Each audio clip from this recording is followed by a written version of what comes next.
கடவுள் பக்தி எனக்கு குறைஞ்சிக்கிட்டே போகுது, குரு பக்தி ஜாஸ்தி ஆகிட்டே போகுது, நான் என்ன பண்ணுறது? நம்முடைய கடவுள் பக்திங்கிறது பெரும்பாலான நேரத்தில் நம்முடைய கற்பனையாக இருக்குங்கய்யா. அதை தாண்டி வாழற ஒரு சக்தியை பார்க்கும்பொழுது நம்ம கடவுள் பக்தின்னு வச்சிருந்த அந்த ஈர்ப்பு அப்படியே குரு பக்தியாக மாறும். இது இயற்கை தான், இதில் ஒன்றும் தவறு ஒன்றும் இல்லை. மனசரீரம் சாமி நேற்றே சொல்லிட்டு, மூன்றாவது சரீரம்.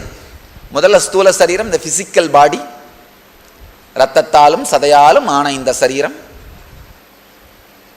இல்லை, ஆழ்ந்து புரிஞ்சுக்கிட்டீங்கன்னா போதும். அடுத்த லேயர் ஸ்தூல சரீரம்னா அந்த பிசிக்கல் பாடி, ரத்தத்தாலும் சதையாலும் ஆன சரீரம். பிராண சரீரம் உங்களுக்குள்ள ஓடுற பிராண ஓட்டம். அதுக்கப்புறம் மனசரீரம்னா உங்களுக்குள்ள ஓடுற எண்ண ஓட்டம். ஆழமா புரிஞ்சுக்குங்க. இந்த மனசரீரம் 24 மணி நேரம் இயங்கிக்கிட்டே இருக்கும். தூக்கத்தில் கூட அது இயங்கிக்கிட்டே இருக்கும். அதனால தான் கனவுகள் வர்றது. இந்த மன சரீரத்தில் தான் உங்களுடைய வாழ்க்கையை பற்றி எல்லா குற்ற உணர்ச்சிகளையும் ரெக்கார்ட் பண்ணி வச்சிருக்கீங்க. இப்படி வாழ்ந்திருக்கலாமே, அப்படி வாழ்ந்திருக்கலாமேன்னு ஆழமாக புரிஞ்சுக்கோங்க. இப்படியெல்லாம் வாழணும்னு உங்களுடைய சக்தி உங்கள் எதிர்காலத்தை நோக்கி பரவனா அது பேர் ஆசை. இப்படியெல்லாம் வாழ்ந்திருக்கலாமேன்னு உங்கள் சக்தி உங்கள் கடந்த காலத்தை பற்றி யோசிச்சுட்டு இருந்தா அது பேர் குற்ற உணர்ச்சி. உங்கள் சக்தி எதிர்காலத்தின் மீது ஓடினால் அது ஆசை, கடந்த காலத்தின் மீது ஓடினால் அது குற்ற உணர்ச்சி. இப்படியெல்லாம் வாழ்ந்திருக்கலாமே, அப்படியெல்லாம் வாழ்ந்திருக்கலாமேன்னு நினச்சிக்கிட்டே இருந்தீங்கன்னா அது குற்ற உணர்ச்சி. நல்லா ஆழமாக இந்த குற்ற உணர்ச்சியோட டெஃபினேஷனை உள்வாங்கிக்கோங்க. தினந்தோறும் உங்கள் இன்டெலிஜென்ஸ் அப்டேட் ஆகிட்டே இருக்கு. நீங்கள் விரும்பினாலும் விரும்பலினாலும் அப்டேட் ஆகுது. அப்டேட் ஆன இன்டெலிஜென்ஸை வச்சு உங்களுடைய பழைய வாழ்க்கை நிகழ்ச்சிகள் நீங்கள் அனலைஸ் பண்ணும் பொழுது ஏற்படுற துக்கம் தான் குற்ற உணர்ச்சி. ஆழ்ந்து புரிஞ்சுக்கோங்க. வாழ்க்கையினுடைய அனுபவம் உங்களுக்கு பல பாடங்களை கற்றுத்தருகிறது. உதாரணத்துக்கு 7 வயசு குழந்தையா விளையாடிட்டு இருக்கும் பொழுது அம்மா சாப்பிட கூப்பிட்டாங்கன்னா சாப்பிட வரலன்னு சொல்வீங்க. அதை மீறி அம்மா உங்ககிட்ட இருந்து பொம்மையை பிடுங்கி எடுத்துட்டு சாப்பிட அழைச்சிட்டு போனாங்கன்னா என்ன பண்ணுவீங்க? நீ செத்து போ, பொம்மையை கொடு அப்படின்னு சொல்லுவீங்க. அம்மாவை சாக சொல்வீங்க, பொம்மை தான் லைஃப்னு நினைப்பீங்க. ஆனால் இப்போ புரிஞ்சிடும், பொம்மையை விட அம்மா பர்மனண்ட்டு, நம்ம கூட ரொம்ப நாள் இருப்பாங்க, நமக்கு பெரிய சப்போர்ட்டாக இருப்பாங்க, ஹெல்ப்பாக இருப்பாங்கன்னு. காலையில் ஒரு மாடு எந்திரிச்சா என்ன பண்ணும்? கட்டி வச்சிருந்தாலும் அந்த கைத்தை 3 தடவை சுற்றி வரும், ஃப்ரெஷ்ஷாக இருக்கும். பூனை வீடு உடம்பு முழுக்க ஸ்ட்ரெச் பண்ணிட்டு வீடு முழுக்க சுற்றி வரும். நாய் தன்னுடைய எல்லையெல்லாம் அளந்துட்டு வரும். போய் என்ன பண்ணும்? அந்த கரண்ட் கம்பத்தெல்லாம் காலை தூக்கிட்டு வரும். தன்னுடைய எல்லை எதுக்கு? அந்த எல்லைக்குள்ளே வேற யாரும் வராமல் இருந்திருக்கானான்னு பார்த்துட்டு சர்வை பண்ணிட்டு வரும். எல்லா மிருகங்களுமே ஃப்ரெஷ்ஷாக அலைவாக இருக்கும் காலையில் எந்திரிச்ச உடனே. மனுஷன் மட்டும்தான் எந்திரிச்ச உடனே புரண்டு படுக்கிற ஒரே மிருகம். ஒருத்தர் என்கிட்ட சொன்னார், சாமி நான் 4 மணிக்கு ஷார்ப்பாக எந்திரிச்சிருவேன். அப்புறம் அப்படின்னு கேட்டேன். 4-5க்கு திரும்பி புரண்டு படுத்து தூங்கிடுவேன் சாமி. எந்திரிச்ச உடனே புரண்டு படுக்கிற ஒரே மிருகம் நாம தான். காலையில் எந்திரிச்ச உடனே இந்த கிரானிக் ஃபெட்டிக் இருக்குன்னாலே டீப்பான கில்ட் சம்ஸ்காரங்களை கேரி பண்ணிட்டு இருக்கீங்க. அது சின்ன வயசில் புதைச்சது, உள்ளுக்குள்ளே புதைச்சது. ஃபர்ஸ்ட் 3 லேயர் இந்த கில்ட் இருக்கும். யூஸ்வலாக 3 லேயராக டிவைட் பண்ணலாம். ஃபர்ஸ்ட் லேயர் 3 வயசுலேருந்து 7 வயசு வரைக்கும் அந்த ஃபேமிலி விதிக்கிற கட்டுப்பாடுகள். இடது கையை யூஸ் பண்ணாத, பார்த்தீங்கன்னா அது ஒரு வியாதி மாதிரி ஆகிட்டு இருக்கும் பெரும்பாலானவங்களுக்கு. வலது கை மூவ் பண்ணுற ஸ்பீடோட இடது கை மூவ் பண்ண மாட்டாங்க. வலது கால் ஸ்பீட் யூஸ் பண்ணுற ஸ்பீடோட இடது காலை யூஸ் பண்ண மாட்டாங்க. நல்லா ஆழமாக புரிஞ்சுங்க. அது உங்கள் கால், உங்கள் கை. சாமி 2 கையிலையும் கையெழுத்து போடுவேன். சில பேர் கேட்பாங்க, எப்படி சாமி போடுறீங்க அப்படின்னு. வேற என்ன, இதுவும் எங்க இதுவும் எங்க, இதில் என்ன இருக்குது? இதெல்லாம் பெரிய அதிசயம் இருக்குது. ஆனால் என்ன பண்ணுறோம்? நமக்குள்ளே உருவாக்கப்பட்ட கில்ட்டால அந்த காலத்தில் கை கழுவ இந்த சோப்பு டெட்டால்லாம் இருக்காது. அதுக்காகவே இந்த கையை அந்த வேலைக்காக மட்டும் வச்சுட்டாங்க, அவ்வளவுதான். இப்போ சோப்பு, டெட்டாலு, பேப்பரு எல்லாம் இருக்கு. எல்லாம் இருக்கும்போது 5 நிமிஷம் வேலைக்காக ஒரு கையையே ஒதுக்கி வைக்கிறது இல்லை, உண்மை இல்லை, ரொம்ப வேஸ்ட். ஹியூமன் ரிசோர்ஸ் வேஸ்ட் பண்ணிட்டு இருக்கோம். இந்த இடது பாகத்தை யூஸ் பண்ணாமல் இருக்கிறது அந்த கில்ட். ஆழமாக புரிஞ்சுங்க. உங்கள் குழந்தைங்களுக்கு இதை கற்றுக் கொடுக்காதீங்க. கை கழுவ சொல்லுங்க. கை கழுவிட்டு 2 கையிலையும் அழகாக சாப்பிட சொல்லுங்க. நம்ம கை சாமி நல்லா அழகாக கை கழுவிட்டு 2 கையிலையும் உட்காந்து சாப்பிடுவேன். அதில் ஒன்றும் தப்பே கிடையாது, தப்பே கிடையாது. கையை க்ளீன் பண்ணணும் அவ்வளோதானே தவிர. அதே மாதிரி எழுதுறது, எல்லா வேலைகளையுமே 2 கையிலையும் செய்ய கற்றுக் கொடுங்க. அப்போ என்ன ஆகும், அந்த எனர்ஜி பேலன்ஸ்டாக இருக்கும். இந்த லெஃப்டை சப்ரஸ் பண்ணுறது உங்கள் பிரெயினில் பெரிய சப்ரஷனை உருவாக்கிடும். உங்களுக்கு புரிய மாட்டேங்குது. ரைட் பார்ட்டை வந்து லெஃப்ட் பிரெயின் ஹேண்டில் பண்ணுது, லெஃப்ட் பார்ட்டை ரைட் பிரெயின் ஹேண்டில் பண்ணுது. ரைட் பிரெயின் தான் கிரியேட்டிவிட்டி, லெஃப்ட் பிரெயின் அக்கௌண்ட்ஸ் தான். ரைட் பிரெயின் தான் கிரியேட்டிவிட்டி. லெஃப்டை சப்ரஸ் பண்ணிங்கனாலே கிரியேட்டிவிட்டி சப்ரஸ் ஆகிடும். அதனால தான் இந்த லெஃப்ட் ஆக்டிவாக இருக்கிற குழந்தைங்களாம் பார்த்தீங்கன்னா ரொம்ப கிரியேட்டிவாக இருக்கும், ரொம்ப இன்டெலிஜென்ட்டாக இருக்கும், ரொம்ப கிரியேட்டிவாக ரொம்ப இன்டெலிஜென்ட்டாக இருக்கும். ஆனால் அந்த ஃபர்ஸ்ட் லேயர் கில்ட் பார்த்தீங்கன்னா ஃபிசிக்கலாகவே உங்களை கண்டதுண்டமாக வெட்டிடுது. உங்களை கண்டதுண்டமாக உங்கள் பாடியே வெட்டிடுது. உங்கள் பாடியை நீங்கள் யூஸ் பண்ணுறதே குறைஞ்சிருது. இதுதான் ஃபர்ஸ்ட் லேயர் கில்ட்டால் நடக்கிறது. இந்த 0லேருந்து அது 3 வயசுலேருந்து 7 வயசு வரைக்கும் நடக்கும். உங்கள் ஃபேமிலி உங்களுக்குள்ளே போடுற கில்ட். அப்புறம் 7 வயசுலேருந்து 14 வயசு வரைக்கும் பார்த்தீங்கன்னா இந்த செக்ஸ் பேஸ்டு கில்ட்டு. உடம்பு மெச்சூர்ட் ஆகும். ஒரு ஆண் வந்து தந்தையாகவும் ஒரு பெண் தாயாகவும் மாறுறதுக்காக உடம்பு தயாராகும். ஆனால் மனசு தயாராகாது, உடம்பு மட்டும் தயாராகிட்டு இருக்கும். அப்போ என்ன ஆகும், அந்த நேரத்தில் வர்ற கேள்விகள், சந்தேகங்கள், கொஸ்டின்ஸ், இதுக்கெல்லாம் எங்கேயும் ஆன்சர் இருக்காது, சரியான ஆன்சர் இருக்காது, சரியான கன்வின்சிங்கான ஆன்சர் இருக்காது. ஆனால் உள்ளுக்குள்ள பொங்குற அந்த பாடியினுடைய வளர்ச்சி, மெச்சூரிட்டி, இதை நம்மளால் ஹேண்டில் பண்ண முடியாது. அந்த நேரத்தில் சொசைட்டி என்ன பண்ணும், பண்ணுறதெல்லாம் நமக்கு ஒரு பெரிய பஞ்ச் கொடுக்குறதா, கம்ப்ளீட்டாக சப்ரஸ் பண்ணுறது. வாய மூடு, பேசாத, யோசிக்காத, பார்க்காத. நம்ம என்ன பண்ணுறோம், பார்க்காம இருக்கிறதுல ராங் சோர்ஸ்லேருந்து தெரிஞ்சுக்கிறோம். அதான் பிரச்சனை. நாலேஜ் ரைட் சோர்ஸ்லேருந்து வராமல் ராங் சோர்ஸ்லேருந்து தெரிஞ்சுக்கிறோம். ரொம்ப அழகாக நம்முடைய குருகுலத்தினுடைய சிஸ்டம் பார்த்தீங்கன்னா 7 வயசில் குழந்தைக்கு இந்த காயத்ரி இனிஷியேஷன் கொடுப்பாங்க, அன்கிளச்சிங் இனிஷியேஷன். நாளைக்கு மறுநாள் அந்த இனிஷியேஷன் உங்களுக்கு இருக்கும். 7 வயசில் கொடுப்பாங்க. அதுக்கப்புறம் 14 வயசில் முடிவு பண்ணுவாங்க. இந்த குழந்தை வந்து ஆழமான ஸ்பிரிச்சுவல் எக்ஸ்பீரியன்ஸ் நடந்துருதா சன்னியாஸ் ட்ரைனிங் அனுப்புவாங்க, பிரம்மசூத்திரம் படிக்க. இல்லை கிரகஸ்தனா வாழணும் அப்படின்னா உடனே என்ன பண்ணுவாங்க, காமசூத்திரம் படிக்க அனுப்புவாங்க. தெளிவான நாலேஜ், லைஃப்பில் என்ன வாழ போகிறோமோ அந்த நாலேஜை கொடுப்பாங்க, ரைட்டான ஐடியாஸும் அண்டர்ஸ்டாண்டிங்கும்.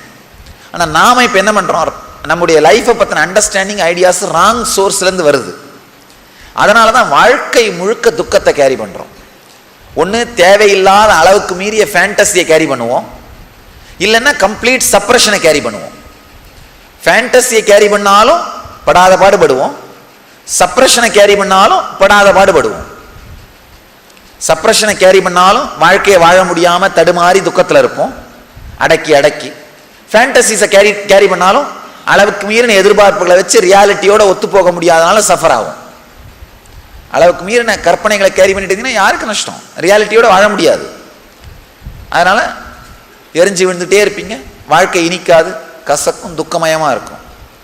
இந்த செகண்ட் லேயர் கில்ட்டு ஃபேமிலிஸ், இந்த ஃப்ரெண்ட் சர்க்கிள், ஃபர்ஸ்ட் இந்த ஃப்ரெண்ட் சர்க்கிள் போடுற கில்ட், சொசைட்டி போடுற கில்ட் உங்களுக்குள்ள. பார்க்காத, நிற்காத, நடக்காத, தெளிவான வாழ்க்கையை பற்றிய நாலேஜ் உங்களுக்குள்ள வராமல் ராங்கான ஐடியாஸை நீங்கள் தேடி கண்டுபிடிச்சிக்கிறதுக்கான சோர்ஸாக மாறிடுது. இந்த 7லேருந்து 14 வயசு வரைக்கும் நடந்த கில்ட்டை மட்டும் உங்களுக்குள்ளேருந்து வெளியில் எடுத்துட்டோம்னா உங்கள் உடம்புக்கும் உங்களுக்கும் நடுவில் ஒரு ஆழமான உறவு ஏற்பட்டுரும், ரிலாக்ஸ் ஆகிடுவீங்க. அந்த 7லேருந்து 14 வயசில் தான் உங்கள் உடம்பை நீங்கள் முதலாக வெறுக்க ஆரம்பிப்பீங்க. அதாவது அது உங்கள் கண்ட்ரோலில் இல்லைன்னும், அது பாட்டுக்கு ஏதோ பண்ணுதுன்னும், உங்களுக்கும் உங்கள் உடம்புக்கு நடுவில் தூரம், இந்த இடைவெளி வர ஆரம்பிக்கும். அதுக்கடுத்து 14 வயசுக்கு மேலே வேற யாரும் உங்களுக்கு கில்ட்டே போட வேண்டாம், நீங்களே மாஸ்டர் ஆகிடுவீங்க. அதனால் எதை பார்த்தாலும் என்ன பண்ணுவீங்க, நீங்களே கில்ட்டை உருவாக்க ஆரம்பிச்சிருவீங்க, நீங்களே இந்த குற்ற உணர்ச்சி உருவாக்க ஆரம்பிச்சிருவீங்க. நீங்களே எதையாவது இதை நான் பண்ணியிருக்கூடாது, அதை நான் பண்ணியிருக்கூடாது, அது சரியில்லை, இது சரியில்லை, இது தப்பு, அது தப்புன்னு எதையாவது பண்ண ஆரம்பிச்சு. நல்லா புரிஞ்சுக்கோங்க, குற்ற உணர்ச்சியினாலே ஒழுக்கமாக இருக்க முடியாது. இது ஒரு அடிப்படையான விதி. குற்ற உணர்ச்சியை பேஸ் பண்ணி ஒழுக்கமாக இருக்க முயற்சி பண்ணீங்கன்னா மற்றவங்களுக்கு தெரியற மாதிரி ஒழுக்கமாக இருப்பீங்க. உள்ளுக்குள்ள என்ன பண்ணிட்டு இருப்பீங்க, எல்லாம் பண்ணிட்டு இருப்பீங்க. குற்ற உணர்ச்சி இல்லாமல் தெளிந்த ஒழுக்கம் இருந்ததுன்னா நீங்கள் யாரை பற்றியும் கவலைப்பட மாட்டீங்க, யாரையும் ஹர்ட் பண்ண மாட்டீங்க, உங்களை அறியாமலே ஒரு இனிமையான மொராலிட்டியில் வாழ்ந்துட்டு இருப்பீங்க. ஒரு இனிமையான மொராலிட்டியில் வாழ்ந்துட்டு இருப்பீங்க. ரொம்ப ரிலாக்ஸ்டாக இருப்பீங்க. யாரையும் தொந்தரவு பண்ண மாட்டீங்க, யாருக்கும் துக்கம் கொடுக்க மாட்டீங்க, எந்த விதமான கவலையும் இருக்காது. பூத்த பூ மாதிரி வாழ்ந்துட்டு இருப்பீங்க. நம்ம நாட்டில் இந்த குற்ற உணர்ச்சியை பற்றிய பாடம் மட்டும் 14 வயசு குழந்தைகளுக்கு சிலபஸாக மாறி கற்றுக் கொடுக்கப்பட்டுச்சுன்னா இந்த அளவுக்கு கிரைமும் குற்றங்களும் நடக்கவே நடக்காது. பெரிய பிரச்சனை குற்ற உணர்ச்சி அடிப்படையாக வச்சு மக்களை ஒழுக்கமாக வச்சிட முடியும் நாம நம்புறது பெரிய தப்பு. நடக்காது, நடக்கவே நடக்காது. பயமுறுத்தியோ அச்சத்தாலேயோ குற்ற உணர்ச்சி அடிப்படையாக வச்சோ ஒரு மனுஷனை ஒழுக்கமாக வச்சிருக்க முடியாது, நடக்காது. யாராவது இந்த லா enforcement department police department people இருந்தீங்கன்னா உங்களுக்குலாம் தெரியும். யாராவது இருக்கீங்களா? எத்தனை பேர் போலீஸ் டிபார்ட்மெண்ட்? யூஸ்வலாக நிறைய பேர் அட்டன் பண்ணுவாங்க. உங்களுக்கெல்லாம் தெரியும். குற்ற உணர்ச்சி உட்காருங்கம்மா, குற்ற உணர்ச்சியோ அச்சத்தையோ பேஸ் பண்ணி வச்சுருந்தீங்கன்னா என்ன ஆவாங்க? நீங்கள் அவுத்து விட்ட 2 மாதத்துல திரும்பி வந்துடுவார். வேக வேகமாக திரும்பி வந்துடுவாங்க. உள்ளுக்குள்ள உணர்வு மாற்றம் வந்தால் மட்டும்தான் சிறையிலிருந்து வெளியில் போகிற கைதி திரும்பி வராமல் இருப்பார். இல்லைன்னா என்ன பண்ணுவார்?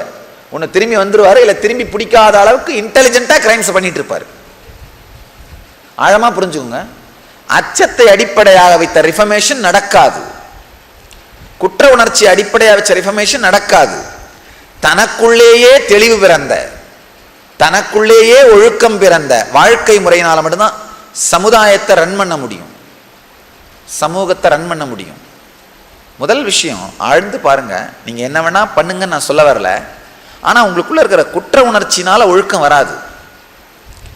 எது சரி எது தவறுன்னு சொல்றதுக்கு யாருக்கு ரைட்ஸ் இருக்கு? யாருக்குமே இல்லை. இப்போ சயின்டிஃபிக் அமெரிக்கன் மைண்டுன்னு ஒரு யூஎஸ் ஜேர்னல், அமெரிக்கன் ஜேர்னல், இந்த சயின்ஸ் பேஸ் பண்ண ஜேர்னல், ஒரு வருஷத்துக்கு முன்னாடி அவங்களுடைய ஒரு இஷ்யூ படிச்சு பார்த்துட்டு இருந்தேன். ஒரு இம்பார்ட்டண்ட்டான விஷயத்தை அவங்க டீல் பண்ணியிருக்காங்க. என்ன பண்றாங்க? நம்ம எல்லா நாட்டினுடைய சட்டங்களுமே அடிப்படையா விதியா என்ன கொள்ளுதுன்னா, மனிதன் செய்கின்ற செயலுக்கு அவன் பொறுப்பு. இதுதான் அடிப்படை விதி. இதுல இருந்து தான் அவன் செய்யறது தப்பா இருந்தா அவனுக்கு தண்டனை, சரியா இருந்தா அவார்டு. அப்படித்தான் இந்த லா சிஸ்டம் எல்லா நாட்டினுடைய லாவும் உருவாக்கப்படுது. அந்த சயின்டிபிக் ஜேர்னல் சொல்றாங்க, ஒரு 48 ஆராய்ச்சிகள் மூலமா நிரூபிக்கிறாங்க இந்த அடிப்படை விதியே தப்புன்றாங்க. மனிதன் செய்கின்ற செயலுக்கு அவன் பொறுப்பு இல்லைங்கிறாங்க. அவனுடைய பிரெயினுக்குள்ள நடக்கிற கெமிக்கல் சேஞ்சஸும் அவன் சின்ன வயசுல இருந்து அவனுக்குள்ள ஏற்படுத்தப்பட்ட கண்டிஷனிங்ஸ் தான் காரணம்ன்றாங்க.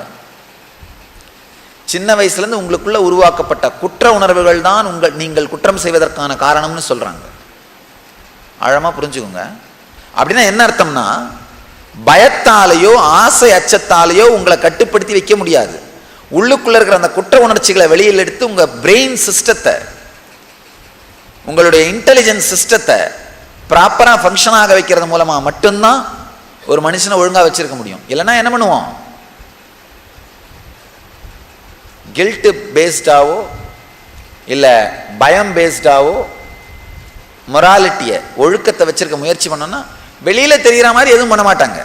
ஆனா உள்ளுக்குள்ள என்ன பண்ணிட்டு இருப்பாங்க? அவங்க பாட்டுக்கு காத்து வாங்கிட்டு இருப்பாங்க. வெறும் அச்சத்தினால வாழ்க்கையை நடத்த முடியாது. உங்களுக்குள்ள இருக்கிற அந்த கில்ட்டை பேஸ் பண்ணியே லைஃபை பேலன்ஸ்டா ரன் பண்ணிடலாம் நீங்க நினைக்கிறதுனால தான் கில்ட்டை திரும்ப திரும்ப வளர்த்துட்டு இருக்கீங்க, என்டர்டெயின் பண்றீங்க, வச்சுட்டு இருக்கீங்க. ஆழமா புரிஞ்சுக்கோங்க. கில்ட்டை வளர்க்க வளர்க்க உங்களுடைய வாழ்க்கையினுடைய ஓட்டம் அழியுமே தவிர உங்களுடைய ஒழுக்கம் மேம்படாது, வாழ்க்கை முறை மேம்படாது. அதை எடுத்துட்டு லைஃபை பேலன்ஸ் பண்ணீங்கன்னா, உங்களுடைய எனர்ஜி ஃப்ளோ கிளீனாக இருந்ததுன்னா வாழ்க்கை எக்ஸ்பேண்ட் ஆகிட்டே இருக்கும். உங்களுக்குள்ள ஒரு இனிமையான செட்டில்டு ஃபீலிங் இருக்கும். அது இல்லாமல் எதுவும் நடக்க முடியாது. அது இல்லாமல் நீங்கள் என்ன முயற்சி பண்ணாலும் நடக்க முடியாது. கில்ட் என்ன பண்ணும்? உங்களுடைய மசில்ஸுக்குள்ள அந்த எனர்ஜி கிளாட் மாதிரி இருக்கும். ஒரு உதாரணத்துக்கு இந்த கில்ட் எப்படி இருக்கும்னு சொல்லணும்னா, நீங்கள் எப்போது ஈவினிங் ரொம்ப ரிலாக்ஸ்டாக பீச்சில் ரிலாக்ஸ்டாக உட்காந்துருக்கீங்கன்னா, திடீர்னு நினைக்கவே தேவையில்லாத ஒரு நபருடைய நினைவு வந்ததுன்னா உடனே என்ன பண்ணுவீங்க? சே, இந்த ஆலயம்பா இந்த நேரத்தில் நினைக்கிறேன் அப்படின்னு நீங்கள் பாருங்கள். பக்கத்தில் உட்காந்துலாம் கேட்பாங்க, என்னப்பா என்ன ஆச்சு உனக்கு, ஏன் திடீர்னு சீன்னு சொல்கிற அப்படின்னுவாங்க. அதாவது உங்களுடைய கான்ஷியஸ்னஸ் உங்களுக்குள்ளேயே ரெஸ்ட் பண்ண முடியாமல் உள்ளுக்குள்ள இருந்து நீங்க விரும்பாத நினைவுகள் பொங்கி எழுந்துகிட்டே இருக்கிறது தான் எனர்ஜி கிளாட்னு சொல்றேன். இதான் எனர்ஜி கிளாட். நீங்க ரிலாக்ஸ் பண்ணவே முடியாம உங்களுக்குள்ள இருந்து நீங்க விரும்பாத எண்ணங்களும் எண்ண ஓட்டங்களும் நபர்களும் சூழ்நிலைகளும் நினைவுக்கு வந்துகிட்டே இருக்கும். அதுதான் குற்ற உணர்ச்சி, எனர்ஜி கிளாட்ஸ். இந்த குற்ற உணர்வை உள்ளுக்குள்ள இருந்து வெளியில எடுத்தீங்கன்னா மட்டும்தான் உங்களால உங்களோட ரிலாக்ஸ் பண்ண முடியும். இல்லைன்னா எப்போ உங்களோட உட்கார்ந்தீங்கனாலும் உங்களை பார்த்து உங்களுக்கே ஒரு அருவருப்பா இருக்கும், உங்களை பார்த்து உங்களுக்கே ஒரு வெறுப்பா இருக்கும். நம்ம இது என்னுடைய வாழ்க்கையில் நடந்த ஒரு அனுபவம். யுஎஸ்ல ஒரு 4 வருஷத்துக்கு முன்னாடி அங்க ஒரு டாக்டர், அவங்க ஒரு லேடி டாக்டர், அவங்க நம்ம டிவோட்டி, முதுகெலும்புல கட்டி 11 வருஷமா கட்டி, 3 தடவை சர்ஜரி பண்ணாலும் திரும்ப அந்த கட்டி வந்துடும். முதுகெலும்பு நுனியில மூலாதாரத்தில் கட்டி. நம்ம இந்த என்எஸ்பி அட்டன் பண்ணாங்க. இந்த கில்ட்டுக்குள்ள போய் அந்த ப்ராசஸ் பண்ணும்பொழுது வெடிச்சு உடஞ்சி அழுதுட்டு இருந்தாங்க, தாங்க முடியாத அளவுக்கு. நானும் எதுவும் சொல்ல, அவங்களுக்குள்ள இருக்கிறதெல்லாம் பொங்கி கிளீன் ஆகட்டும்னு விட்டேன். ஒரு 3 மாதம் கழிச்சு வந்து சொன்னாங்க, 11 வருஷமா 3 தடவை ஆப்ரேஷன் பண்ணியும் திரும்ப திரும்ப வந்துட்ட கட்டி தானாவே கரைஞ்சு போயிருச்சு.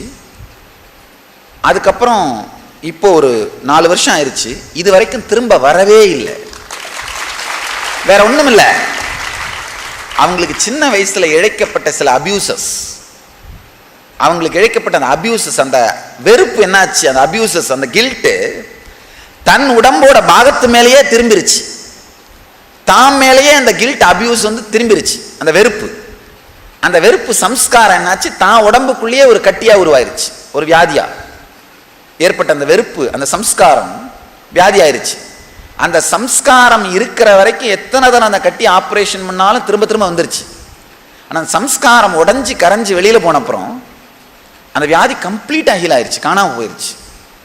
நம்ம எல்லாருக்குள்ளேயும் பல உடல் மன வியாதிகளை நாம கில்ட் பேஸ்டா வச்சிருக்கிறோம், கில்ட்டை பேஸ் பண்ணி வச்சிருக்கோம், குற்ற உணர்வை பேஸ் பண்ணி என்ன பண்ணி வச்சிருக்கோம். உள்ள ஆழ்ந்து உள்ள போய் உள்ள இருக்கிற கில்ட் மொத்தத்தையும் வெளியில ஏற்றுங்க. நல்லா ஆழமா புரிஞ்சுங்க. குற்ற உணர்ச்சிய சம்ஸ்காரங்களை வெளியில ஏற்றுற ஒரே வழி என்னன்னா ரீலிவிங் இஸ் ரிலீவிங். மீண்டும் ஆழ்ந்து அதை வாழ்ந்து பார்த்தல். ரீலிவிங் இஸ் ரிலீவிங், இதான் கீ, இதான் மாஸ்டர் கீ. ஆழ்ந்து ஆழ்ந்து ஆழ்ந்து அதை வாழ்ந்து நினைச்சு பார்க்கறதுல வாழ்ந்து பார்க்கறது. அந்த சூழ்நிலையில என்ன மாதிரி துக்கம் தொண்டை அடைச்சி நெஞ்சு அடைச்சி உடம்பு எரிஞ்சு என்னென்ன நடந்ததோ அதை அப்படியே வாழ்ந்து பாருங்க. அதே சூழ்நிலைக்குள்ள போனீங்கன்னா, அவேர்னஸோட போனீங்கன்னா, உள்ள இருக்கிறது மொத்தமும் வெடிச்சு கரையும், நரம்புகள் வழியா கிளீன் ஆகும், உங்களுடைய சிஸ்டத்தை வழியா அது கிளீன் ஆகி வெளியில போகும். அது மட்டும் இல்லாமல் ஒரு ஞான குருவின் சாநித்தியம் வேற இருக்கிறதுனால கம்ப்ளீட்டா எரிஞ்சு போகும். இப்போ உங்களுக்குள்ள இருந்து என்னெல்லாம் வெளியில வருதோ அத்தனையும் எரிஞ்சு போகும். நேச்சுரலா உடம்பு மனசும் ஹீல் ஆயிடும். உங்களுக்குள்ள நிறைய லேயர் பை லேயரா வச்சிருப்பீங்க பாருங்க. ஒண்ணுமில்ல, ஐஸ்கிரீம் சாப்பிட்டீங்கன்னா கோல்டு பிடிக்குதுனாலே சின்ன வயசுல ஐஸ்கிரீம் சாப்பிட்டா கோல்டு பிடிக்கும் உங்க அம்மா போட்ட கில்ட் தான், வேற ஒண்ணும் கிடையாது, வேற ஒண்ணுமே கிடையாது. அந்த கில்ட்டை போடலைன்னா உங்களுக்கு வராது. சில பேருக்கு ஃப்ளைட்ல போறதுன்னா ஹைட்டை பார்த்து பயம். இப்போ ரீசெண்டா பெங்களூர்ல ஒருத்தர் வந்திருந்தார், ஹைட்டை பார்த்து பயம். அவர்கிட்ட நான் மெதுவாக உட்காந்து பேசினேன். பேச்சு கொடுத்து பார்த்தா சின்ன வயசுல அவங்க அம்மா அவர் ரொம்ப குறும்பு பண்ணுவாருன்னு டைனிங் டேபிள் மேல தூக்கி உட்கார வச்சிருவாங்களாம். இப்பதான் டைனிங் டேபிள் நமக்கு சின்ன உயரமா தெரியும். அந்த வயசுல டைனிங் டேபிள் மேல உட்கார வச்சா டைனிங் டேபிள் பார்த்தா அதில் பாதாளமா தெரியும் குழந்தைங்களுக்கு. நல்லா புரிஞ்சுக்கோங்க.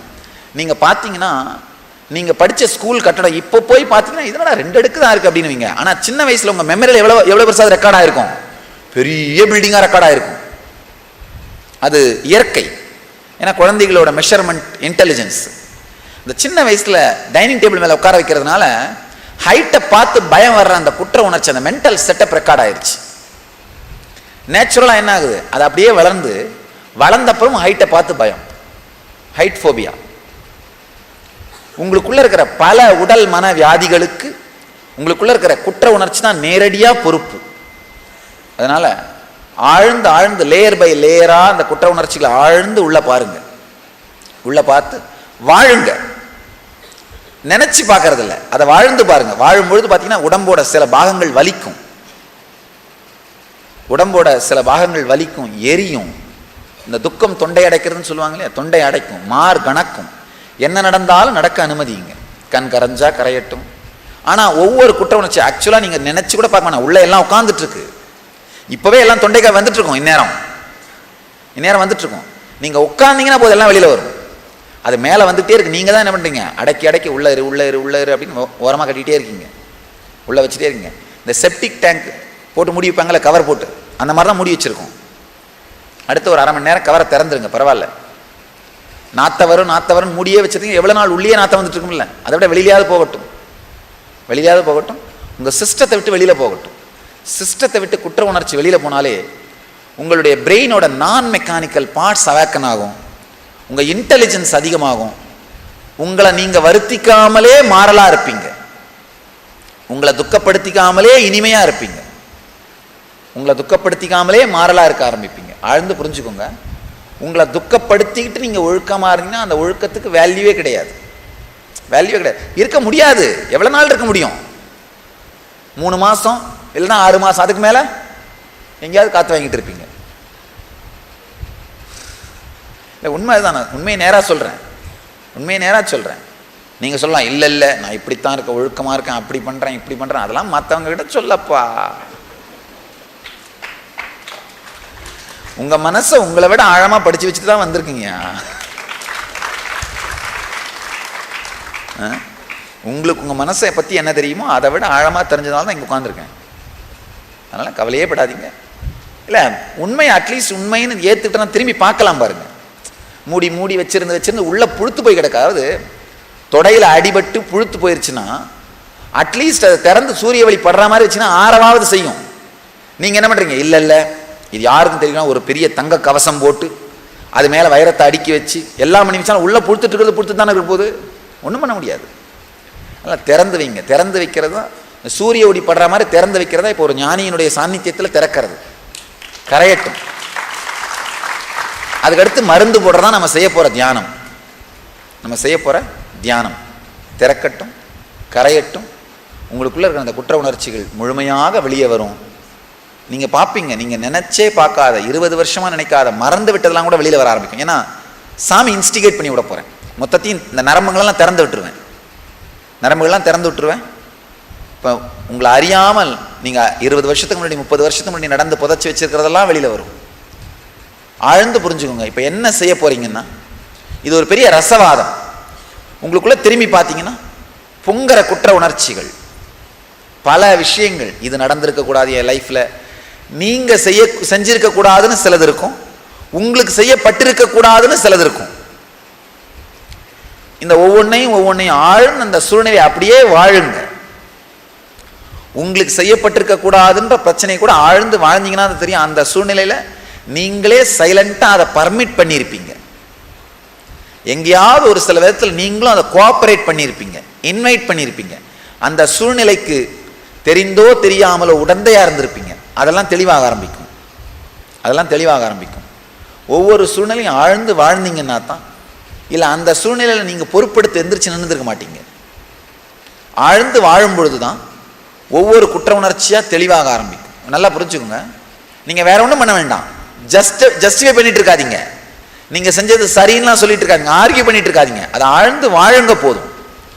வாழ்ந்தாலே அதோட எஃபெக்ட், அதோட இன்ஃப்ளூயன்ஸ் உங்கள் சிஸ்டத்துலேருந்து வெளியில் போயிடும்.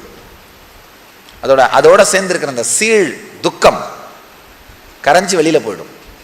ஒவ்வொரு குற்ற உணர்வாக ஆழ்ந்து வாழ்ந்து பாருங்கள்.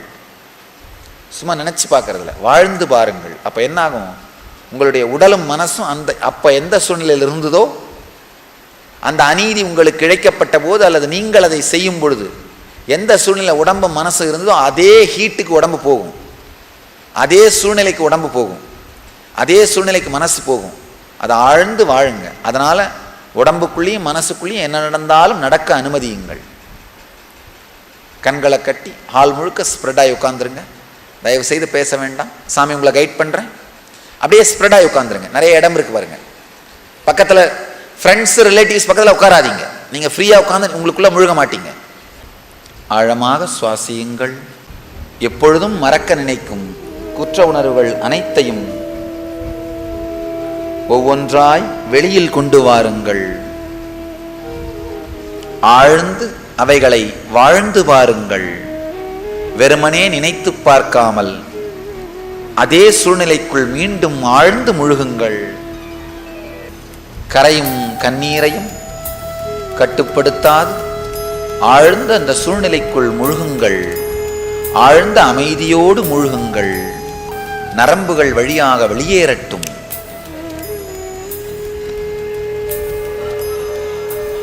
ஆழ்ந்து ஒவ்வொன்றையும் வாழ்ந்து பாருங்கள்.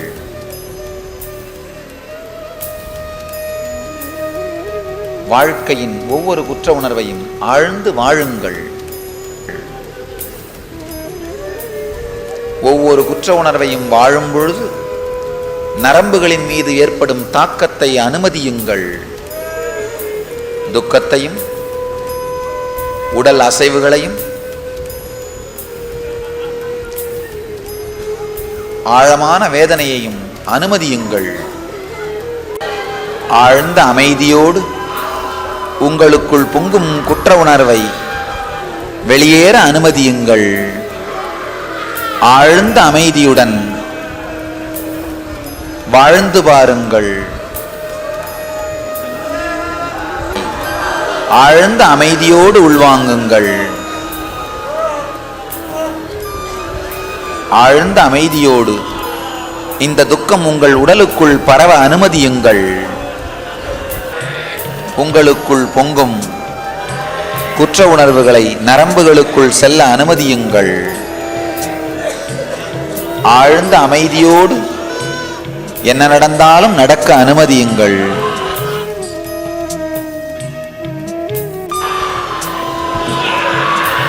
ஆழ்ந்த அமைதியோடு என்ன நடந்தாலும் நடக்க அனுமதியுங்கள். ஆழ்ந்த அமைதிக்குள் முழுகுங்கள். ஒவ்வொரு உணர்வாக ஒவ்வொரு குற்ற உணர்வாக ஆழ்ந்து வாழுங்கள்.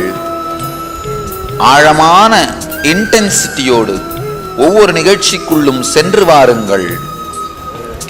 பொங்கும் துக்கமும் பொங்கும் வேதனையும் உடலுக்குள்ளும் மனதிற்குள்ளும் என்ன நடத்தினாலும் நடக்க அனுமதியுங்கள்.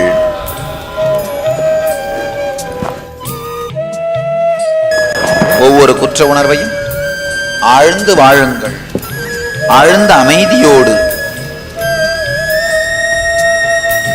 ஆழ்ந்து ஆழ்ந்து உள்மனதிற்குள்ளெல்லாம் பார்த்து ஒவ்வொன்றாய் வெளியில் கொண்டு வாருங்கள். உங்கள் உடலும் மனதும்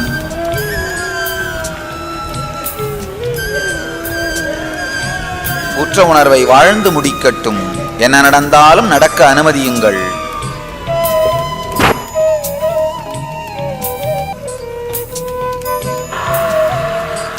ஆழ்ந்த அமைதிக்குள் முழுகுங்கள்.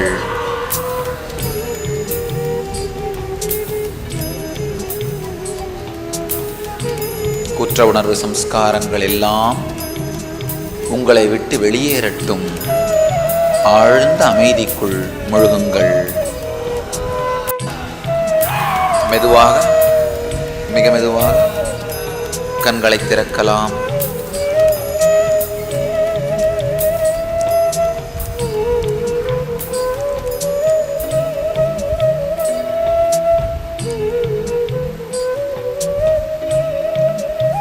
நீங்கள் அனுபவித்த வாழ்ந்து பார்த்த ஒவ்வொரு குற்ற உணர்வையும் சம்ஸ்கார நோட்டு புத்தகத்தில் எழுதுங்கள். எழுதுவதன் மூலமாக ஒவ்வொன்றையும் உணர்வை விட்டு வெளியே கொண்டு வாருங்கள். ஆழ்ந்து எழுதுங்கள். உங்கள் கவனத்தை வேறொரு பக்கமும் திருப்பாமல் உங்களுடைய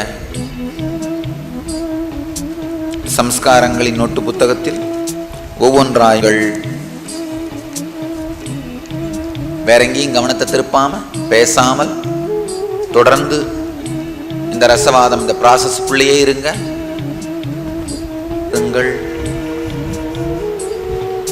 முழுமையாக எழுதுங்கள். எழுதுங்க. இன்னும் டைம் இருக்கு. எழுதி முடிச்சுதான் நினைச்சிருக்கீங்களா? சோம்பேறிங்க தான், உள்ள திரும்பி பார்க்காம இருக்கீங்க. அதுதான் எழுதுனதை படிங்க, எவ்வளோ மிஸ் பண்ணியிருக்கீங்கன்னு தெரியும். மொத்தத்தையும் ஆழ்ந்து ஆழ்ந்து வெளியில் எடுத்துட்டு வாங்க. எழுதும்போது கம்ப்ளீட்டாக உங்கள் கான்ஷியஸ்னஸை விட்டு அது வெளியில் ரிலீஸ் ஆகிடும். ப்ராசஸ்க்குள்ள நுழையலாம். காலையில் உங்கள் கான்ஷியஸ்னஸ் முழுசையும் பிராண சரீரத்துக்குள்ளே எடுத்துகிட்டு போகணும். இப்போ அதை விட ஆழமாக மன சரீரத்துக்குள்ளே எடுத்துகிட்டு போக போகிறோம். நல்லா ஆழ்ந்து புரிஞ்சுக்கோங்க. மன சரீரம்னா வேற ஒன்றும் இல்லை, உங்களுக்குள்ளே ஓடிக்கிட்டே இருக்கிற அந்த இன்னர் சேட்டரிங், எண்ண ஓட்டம். இந்த அடி வயிற்றுல மணிப்பூரகத்தில் இருந்து ஆரம்பித்து தொண்டை வரைக்கும் அந்த எண்ண ஓட்டம் ஓடிக்கிட்டே இருக்கும். ஆழ்ந்து பார்த்தீங்கன்னா எங்கேருந்து எண்ணம் வருதுன்னு பார்த்தீங்கன்னா ஆழ முழுக முழுக மணிப்பூரகம், அது தொப்புள் கொடியிலிருந்து தான் வர ஆரம்பிக்கும். தொண்டைக்கு வரும்பொழுது அது வார்த்தையாக மாறிடும். தொப்புள் கொடியில தான் எண்ணமா உருவாகும். அதுதான் எண்ண ஓட்டம்னு சொல்றோம், மன சரீரம்னு சொல்றோம். அந்த மன சரீரத்தை உலுக்க வேண்டும். ஆழமா புரிஞ்சுக்கோங்க. உங்களுடைய கான்ஷியஸ்னஸ் மொத்தத்தையும் அந்த மன சரீரத்துக்குள்ள எடுத்துட்டு போனேன்னா தான் இந்த கில்ட் மொத்தமும் கரைஞ்சி காணாம போயிடும். அன்கான்ஷியஸ்ல இருக்கிற கில்ட் கூட கரைஞ்சி காணாம போயிடும், இல்லாம போயிடும். ஒரு ஞானியின் சாநித்தியம், என்னுடைய பிரசன்ஸை, இன்டென்ஸான கான்ஷியஸ்னஸையும் அவேர்னஸையும் உங்களுடைய மன சரீரத்துக்குள்ள செலுத்துறோம். அப்ப என்ன ஆகும்? அன்கான்ஷியஸ்னா வேற ஒன்றும் இல்லை, இருட்டறை மாதிரி. ஒரு ஞானியினுடைய சாநித்தியம் விளக்கு மாதிரி. அந்த விளக்கை எடுத்துட்டு வந்த உடனே அந்த இருட்டறையும் இருட்டறைக்குள்ள அந்த சம்ஸ்கார பாம்புகளும் அழிந்து விடும். அதை தான் இப்போ செய்ய போகிறோம். இது ஒரு ஆழமான மிஸ்டிக்கல் ப்ராசஸ். நீங்கள் சாமி கோஆப்ரேட் பண்ணீங்கன்னா போதும், வேற எதுவும் தேவையில்லை. நீங்கள் பண்ண வேண்டிய கோஆப்ரேஷன் என்ன? இன்டென்ஸாக ஹம் பண்ணுங்க. 42 நிமிஷத்துக்கு இடைவெளி விடாமல், ஓய்வெடுக்காமல் ஆழமான இன்டென்ஸ் ஹம்மிங். நித்திய தியானில் காலையில் பண்ணியிருப்பீங்க. எவ்வளவு ஆழமாக முடியுமோ அவ்வளோ ஆழமாக, எவ்வளோ நீளமாக முடியுமோ அவ்வளவு நீளமாக, எவ்வளவு சப்தமாக முடியுமோ அவ்வளவு சப்தமாக. ஹம்மிங்னா அந்த மகாமந்திர உச்சாடனை.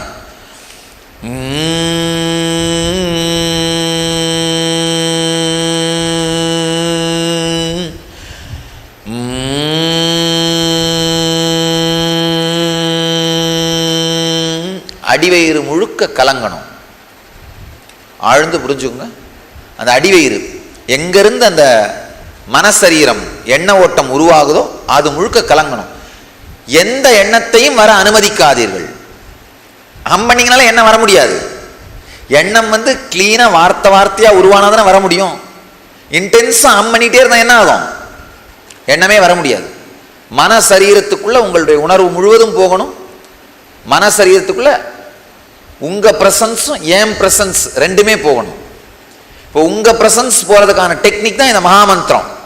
என் பிரசன்ஸ் போறது நீங்க ஒன்றும் பண்ண விடாது, நான் பார்த்துக்கிறேன். எனக்கு கோஆப்ரேட் பண்ணீங்கன்னா போதும். அப்போ இயற்கையே என்ன ஆகும்னா, ஆழ்ந்து உள்ள இருக்கிற அந்த குற்ற உணர்ச்சியினால ஏற்பட்டிருக்கிற எல்லா காயங்களும் ஹீல் ஆகிடும். துக்கங்களும் காயங்களும் ஹீல் ஆகிடும். ஆழமா புதைச்சி வச்சிருக்கிற சம்ஸ்காரங்கள் வெளியேறிடும். இது ஒரு இன்டென்ஸான மிஸ்டிக்கலான ப்ராசஸ், ரொம்ப ஆழமான ப்ராசஸ். உங்களுடைய உணர்வையே மாற்றும். இந்த மெடிடேஷன்ல தான் ஆழமான தியான அனுபவங்கள் கிடைக்க ஆரம்பிக்கும். ஃபஸ்ட்டு ஸ்தூல சரீரமும் பிராண சரீரமும் இப்போ தான் தியானம் பண்ணவே ஆரம்பிக்கிறீங்க நீங்கள். ஆனால் இந்த ப்ராசஸ்ல இருந்து தான் ப்ராசஸ் இன்டென்ஸாக ஆழமாக நடக்க ஆரம்பிக்கும். உங்களுக்குள்ளேயே தெளிவாக தெரியும் அந்த ப்ராசஸ் நடக்கிறது. உடலும் மனமும் பூக்கிறத பார்ப்பீங்க. லைட் ஆகிறதையும் பூக்கிறதையும் பார்க்க ஆரம்பிப்பீங்க. ஆழ்ந்த அமைதிக்குள்ளே போகிறதையும் பூக்கிறதையும் இந்த ப்ராசஸில் தான் பார்க்க ஆரம்பிப்பீங்க. நல்லா ஆழ்ந்து புரிஞ்சுக்கோங்க. எவ்வளோ ஆழமாக முடியுமோ அவ்வளோ ஆழமாக, எவ்வளோ நீளமாக முடியுமோ அவ்வளோ நீளமாக, எவ்வளோ சப்தமாக முடியுமோ அவ்வளோ சப்தமாக, இடைவெளி விடாமல். ஒரு வினாடி ஒரு செகண்ட் நிறுத்தினா கூட உடனே ஆரம்பிச்சிருங்க. இடைவெளி விடாமல் ஆழ்ந்து மகாமந்திரத்தை உச்சரியுங்கள். யாராவது ஹார்ட் பேஷண்ட்ஸ் இருக்கீங்களா? ஹை ப்ரெஷர், ஹார்ட் ப்ராப்ளம், அவங்க மட்டும் மெதுவாக செய்யுங்க. மற்றவங்க எல்லாரும் ஆழ்ந்து செய்யுங்கள். ஆழ்ந்து தியானத்திற்குள் முழுகுங்கள். கண்களை கட்டி, முடிகிறவங்க எல்லாம் வஜ்ராசனத்தில் உட்காந்துக்கலாம். வஜ்ராசனம்னா மண்டியிட்டு அமருதல். கைகளை சின்முத்திரையில் வச்சுக்கோங்க. முதல்ல பார்த்துக்கோங்க, அதுக்கப்புறம் கண்ணில் கட்டலாம். சின்முத்திரை வஜ்ராசனத்தில் அமர்ந்து கைகளை சின்முத்திரையில் வைத்து ஆழ்ந்து மகாமந்திரத்தை உச்சரியுங்கள். வஜ்ராசனத்தில் உட்கார முடியாதுன்றவங்க நீங்கள் சாதாரணமாக உட்காரலாம். ஆனால் முடிந்தவர்கள், முக்கியமாக இளைஞர்கள் எல்லாரும் வஜ்ராசனத்தில் உட்காருங்க, தப்பு இல்லை. அதுக்கப்புறம் நான் கொஞ்ச நேரம் மறுத்து போயிருக்க போது அதுக்கு போய் என்ன தப்பு இல்லை. அப்படியே உடம்ப வளைக்காமலே ஞானம் அடைஞ்சிடலான்னு பார்க்காதீங்க. அடி வயிற்றிலிருந்து ஆழ்ந்து உச்சரியுங்கள். எவ்வளவு நீளமாக முடியுமோ அவ்வளவு நீளமாக, எவ்வளவு ஆழமாக முடியுமோ அவ்வளவு ஆழமாக, எவ்வளவு சப்தமாக முடியுமோ அவ்வளவு சப்தமாக ஆழ்ந்து மகாமந்திரத்தை உச்சரியுங்கள்.